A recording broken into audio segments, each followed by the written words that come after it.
রাষ্ট্রীয় পরিবহনের honourable chairman sir রয়েছেন শ্রী সুভাষ মণ্ডল মহাশয়।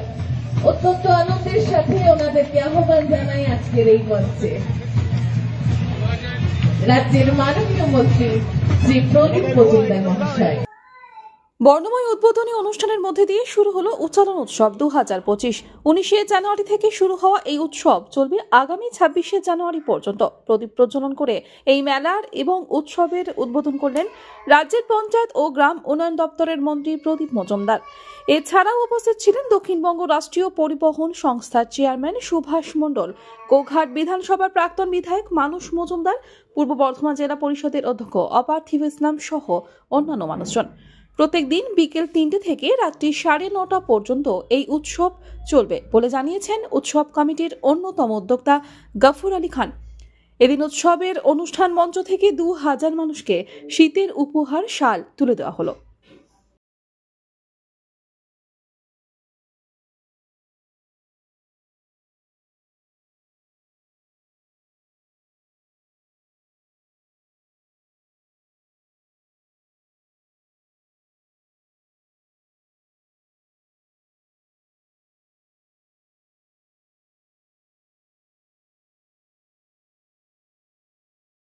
লাগে এখানে এসে সত্যি সর্ব ধর্ম, সর্ব শ্রেণী, ভাষা, বয়স সবাইকে একসঙ্গে মিলিত করে এখানে যে একদিকে আনন্দ অনুষ্ঠান, একদিকে বিপণনের ব্যবস্থা, তার সঙ্গে সঙ্গে জনকল্যাণমূলক বিভিন্ন রকমের কর্মসূচি নেওয়া হয়।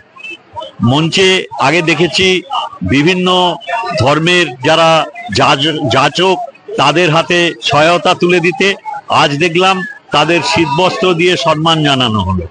এগুলো কি মানুষের কাছে তুলে ধরার চেষ্টা যে আমরা বিভাজন করার যে যত রকমের চেষ্টা হয় তাকে প্রতিহত করে আমাদের যে ঐতিহ্য, আমাদের যে সাংস্কৃতিক বৈশিষ্ট্য, তাতে আমরা সবাই সবাইয়ের তরে, মানুষ মানুষের তরে একে অপরের ওপর নির্ভরশীল এবং আমরা সকলকে নিয়ে আনন্দে মাতোয়ারা হই। এইটি এখানে মানুষকে চোখে আঙুল দিয়ে দেখানো হয় এবং সব রকমের অনুষ্ঠান এখানে আছে, যেটা এইখানে যথেষ্ট উত্তর এই মেলা জনপ্রিয় হয়ে উঠেছে। সেজন্য এখানে এসে অনেক লোকের সঙ্গে মিলিত হওয়ার সুযোগ পাওয়া যায়। যারা এই ধরনের উদ্যোগ নেন তাদের একটু উৎসাহিত করা যায়। সেই জন্যই আমরা শুধু আসি না, এসে বেশ আনন্দ উপলব্ধি করি। উচ্চারণ থেকে কৃষ্ণ সাহা রিপোর্ট, আনন্দ বার্তা।